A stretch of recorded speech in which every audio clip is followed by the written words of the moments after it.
बिस्मिल्लाहिर्रहमानिर्रहीम the blank page official में आपको खुशामदीद कहते हैं। अगर आप नए हैं इस चैनल पर तो सब्सक्राइब ज़रूर करिएगा और बेल आइकन को प्रेस करना ना भूलिएगा।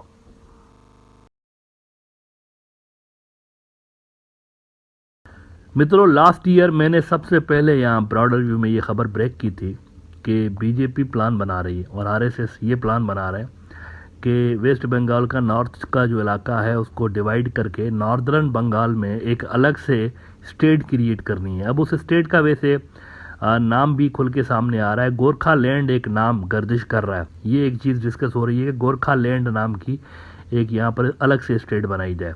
अच्छा, पहले जब मैं ये बात कर रहा था तो बहुत से लोग जो हैं वो नहीं मान रहे थे कि ऐसा नहीं हो सकता और ये सारा प्रोपेगेंडा है। लेकिन अब तो वेस्ट बंगाल की असेंबली ने भी एक रेजोल्यूशन पास की है जिसके अंदर वेस्ट बंगाल की जो डिवीज़न है उसको कंडेम किया गया। अब हुआ यह है लेकिन कि जैसे ही ये प्लान आउट हुआ है, एक तो ममता बनर्जी ने उस दिन ये चीज़ हाईलाइट की ना कि बीजेपी ये करने जा रही है, लेकिन इससे पहले ही टीएमसी के कई कार्यकर्ता जो हैं वो पब्लिक में इस बात को खुल के मेंशन कर चुके हैं कि बीजेपी ये करना चाहती है। और उसके बाद बीजेपी वालों ने खुद भी ये कहना शुरू कर दिया कि ये कोई हिस्टोरिकल फॉल्ट लाइन है। असल में ये जो नॉर्दर्न बंगाल का इलाका है ये बंगाल का इलाका नहीं है, ये जो है ना अंग्रेज़ों ने इसमें ऐड कर दिया था। वैसे मैं इनको ये बताना चाहूँगा कि आप नॉर्दर्न बंगाल की बात कर रहे हैं, असम को भी वेस्ट बंगाल के अंदर अगर आप ऐड कर लें तो वो ज़्यादा बेहतर होगा।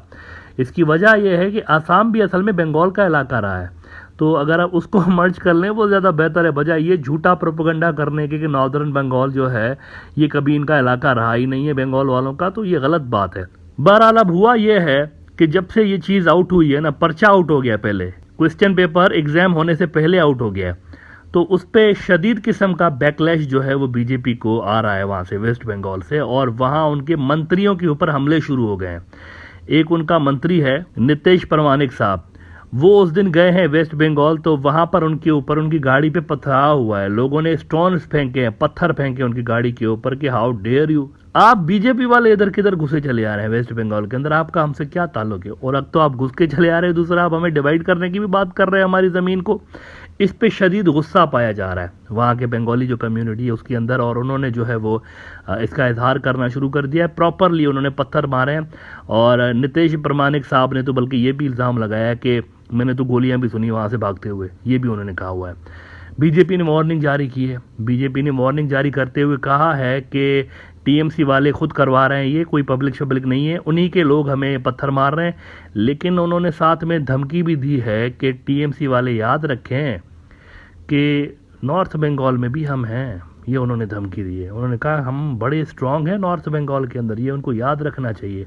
डेकन हेराल्ड रिपोर्ट कर रहा है कि Bengal BJP chief warns of retaliation after attack on union minister's convoy.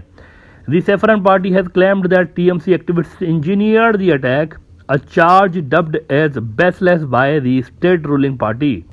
और वो जो मैंने बात की इसके अंदर कि ये जो नॉर्थ बंगाल के बारे में उन्होंने धमकी दी है बीजेपी वालों ने कि वहाँ पर हम मौजूद हैं, उसके बारे में आप देखें ये क्या लिख रहे हैं। डेकन हेराल्ड कह रहे हैं कि asserting that the TMC should remember that the Saffron Party has a strong base in north Bengal. ये वही इलाका है गोरखलैंड का, सो कॉल्ड गोरखलैंड जिसकी ये बात कर रहे हैं। That the saffron party has a strong base in north Bengal. Majumdar said that BJP workers will retaliate in case of any such attack in future. The attack on the union MOS for home's convoy is proof enough of how dismal the law and order situation is in west Bengal. वैसे इस तरह की जो बातें होती है ना, ये जो पब्लिक का रिएक्शन आता है ये नेचुरल रिएक्शन है। ये मैंने कल भी बात की थी, वहाँ पर शदीद किस्म का बंगाली नेशनलिज्म है। बीजेपी वालों को ये चीज़ समझ नहीं आ रही। उन्होंने कश्मीर और ये जो लद्दाख जैसे ऑलरेडी जो सिविल वॉर में घिरे हुए इलाके हैं उसको चीर फाड़ के उसके टोटे टुकड़े करके उन्होंने देखे हुए हैं। अब वहाँ पर तो ऑलरेडी एक लड़ाई चल रही है ना, सिविल वॉर चल रही है। यहाँ वेस्ट बंगाल के अंदर अभी तक इस तरह की कोई सिविल वॉर नहीं है, ना ही कोई सेपरेटिस्ट ग्रुप है। लेकिन अगर वो इस तरह की पॉलिसीज एडॉप्ट करेंगे, बंगाल को डिवाइड करेंगे, तो यकीन करें यहाँ पर भी सेपरेटिस्ट मूवमेंट्स स्टार्ट हो जाएंगी बंगालियों की, क्योंकि यहाँ पर स्ट्रांग किस्म का एक नेशनलिज्म है। ये जो इंडिया के अंदर बहुत बड़ी तंजीम है, माओइस्ट तंजीम, आपने सुनी होगी, झारखंड के अंदर भी है, इंडिया के बड़े इलाकों के अंदर माओइस्ट रहते हैं। मिलिटेंट विंग है जो कि सेपरेटिस्ट भी हैं, चेयरमैन माओ के फॉलोअर हैं, चाइना का फादर ऑफ द नेशन। मैं आपको ये बता दूं कि जो माओइज्म है ना, माओइज्म ये बंगाल के अंदर ओरिजिनेट हुआ था। कश्मीर के अलावा सबसे जो बड़ी इंडिया के अंदर पावरफुल एक रेजिस्टेंस मूवमेंट है वो इन लोगों की है, नक्सलाइट्स की। इंडिया का एक बड़ा इलाका इनके कंट्रोल में है अब भी। माओइस्टों को बेसिकली नक्सलाइट्स इसलिए कहा जाता है क्योंकि ये जो मूवमेंट थी ये बंगाल के अंदर ओरिजिनेट हुई थी।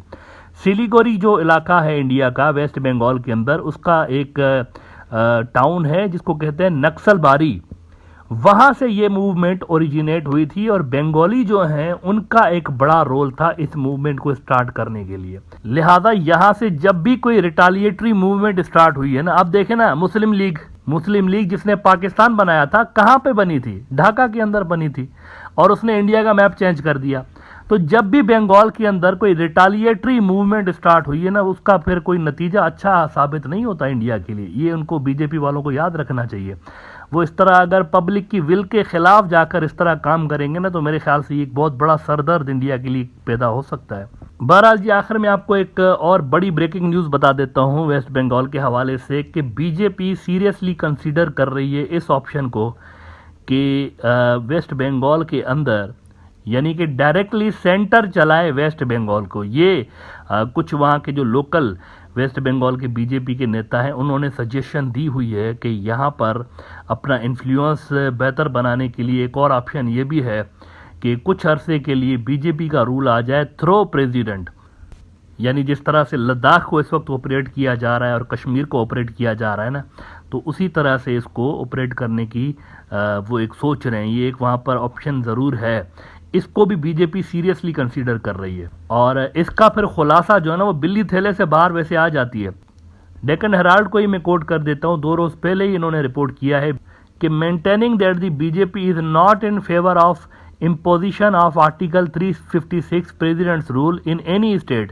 He said that the current state of affairs in West Bengal, however, is prompting his party's state leadership to mull over the option of demanding the same. तो ये वहाँ पर जो लोकल वहाँ की बीजेपी है वो ये मशवरे दे रहे हैं अपनी जो बीजेपी की जो नेशनल लेवल की लीडरशिप है कि यहाँ पर कुछ अरसे के लिए प्रेसिडेंट रूल आप इम्प्लीमेंट कर दें, तब तक हम यहाँ जो टीएमसी की जो पार्टी है उसको ख़त्म कर देंगे, यहाँ इधर के लोग उधर करके, और खरीदो फरोख्त जिस तरह से वो करते रहते हैं एमएलएस की। तो ये भी एक ऑप्शन जो है प्रेसिडेंट रूल का, वो बीजेपी वहाँ पर कंसीडर कर रही है वेस्ट बंगाल के अंदर, और सीरियसली कंसीडर कर रही है। ये कोई हवाई बातें नहीं कर रहे बीजेपी वाले, सीरियसली ये चीज़ कंसीडर कर रहे हैं वो।